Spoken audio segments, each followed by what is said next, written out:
Welcome to Sports Talk with Ty. This is my first interview, and I'm here with Jarrell Spellman for the Sacred Heart men's basketball team. And Jarrell has a pretty interesting story, so I'm not going to spoil it for you all. I'm going to let him tell it a little bit. So, coming out of high school, you didn't have any offers at all, you know what I mean? So, what was that process like trying to find answers as to why you weren't being recruited heavily as you thought you should have been? During high school, I didn't play any AAU, so I think that was a big reason for me not getting recruited. And I really wasn't like embedded in basketball yet. But that changed when I went to Fort Union Military Academy. I didn't have any offers coming out of high school, so I had to figure out a way to get some offers. So I attended Fort Union Military Academy with my post-grad year. And that's when my whole perspective on basketball changed. I went there and it was tough. It was, I had to wake up every day at 7 o'clock in the morning and doing all the military stuff. But I really fell in love with basketball there because I finally realized that was all that I had. And it just took that experience for me to just go completely 180 and just dedicate my life to basketball from that point. So going forward, while you were at Fort Union, what type of offers did you see rolling in? I had a lot of mid-major interests. Robert Morris was one. Austin P. The list goes on. I can't even remember all of them right now. But I really saw my game improve, and I saw the offers come. But I ended up going to Florida Southern. I just felt like I would play there a little bit more. And that was D2, and they just came off of winning the national championship. So, of course, I'm going to go for the ring. Just went with that and trusted my heart, and I listened to my parents, and they thought that was the right decision for me, so I ended up going there. And how did you like your experience there? It's a spoiler alert. Jarrell transferred to Sacred Heart University. He had to sit out last year due to NCAA transfer rules, but he'll be eligible to play this season. So how did you like your experience at Florida Southern? It was good. That Florida weather was great. I was stayed in Virginia my whole life, so just the transition from going to a whole other state was cool, especially a place like Florida, somewhere beautiful palm trees every day. And then just playing basketball all the time. I met some really good classmates, had some really good professors there. So overall, it was a great experience for me. And you led your conference in blocks with 104 blocks in just 2 years. So do you have some type of strategy for blocking shots, or how did you go about doing that? Because I think that's pretty incredible. It's actually interesting. I was never a big shot blocker, especially in high school or at Fort Union, really. And for some reason, I just had a knack for it at Florida Southern. And it wasn't until I think halfway through my freshman year, my coach was like, "Yeah, you have like 55 blocks." And like at the time, I was like, I don't know what that means. I guess it's like average. But then I saw my name like going up on the NCAA blocks per game for Division II, and that's when I realized I was like, okay, well, let me keep going at this thing. So then I actually tried to start getting blocks, and I was like, okay, I can actually be good at this. So it was a cool experience. And when you won that Defensive Player of the Year in your conference, how did that feel coming from Fort Union and not being really in love with basketball yet, and then here you come, you're like, this rising star. Mm-hmm. It was exciting. I can't even explain it.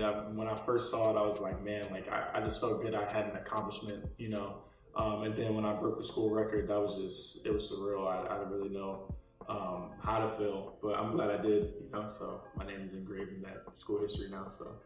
That's cool. You better bring that same type of energy to the NEC, blocking shots like that. For sure. So speaking of the NEC, you're now going to be playing in a Division I program. Do you think there's going to be a difference in the physicality of the game, or what are you looking forward to the most? I'm just looking forward to getting back on the court. I took a year off and it felt like 5. I'm just ready to get back playing organized, competitive basketball. There's definitely a physicality difference. I mean, from playing with Joe Lopez and Mario Manisovic.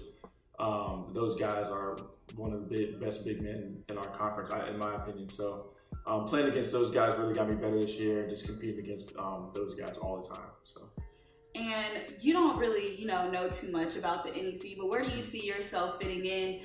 First of all, on the Sacred Heart men's basketball team, and then second of all, in the conference, you're probably one of the taller players in the conference, so that's going to be a plus for the men's basketball team. For the team, I'm just looking forward to just doing whatever I can to win. I don't care if I score 20 or if I have to die for 20 loose balls, whichever one is going to make us win the most. So as far as fitting in, I guess I'll just figure that out as we go. As long as we're winning, I could care less. But as far as the NEC, there's a lot of good big men that I've had to watch this year, kind of analyze their game, and it's going to be some great competition. So I'm looking forward to seeing how I stand up to those guys. And you had a whole year off, basically, to have that type of growth and to get ready for this upcoming season. So what did you add to your game or work on in that off season for you? Definitely worked on my shot. Definitely worked on my overall basketball instincts.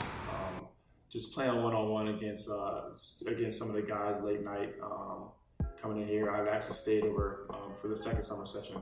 So just me and the guys that stayed, we've just been doing one-on-ones and getting better, getting shots up, and just improving my overall game and just getting a feel for it and getting ready for the speed and physicality.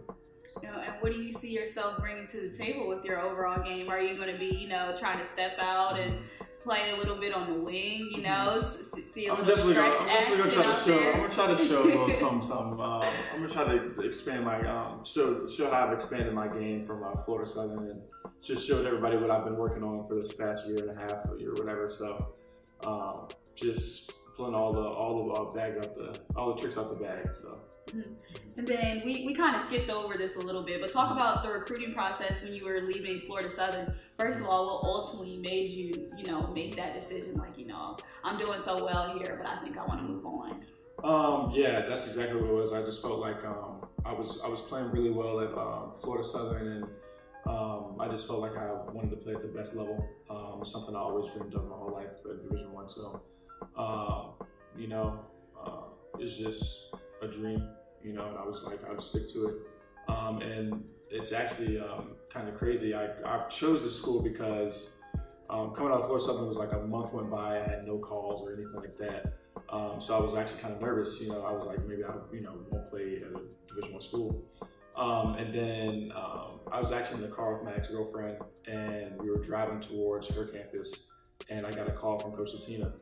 And he was, the first thing he said was like, "Hey, Jarrell, it was real nice."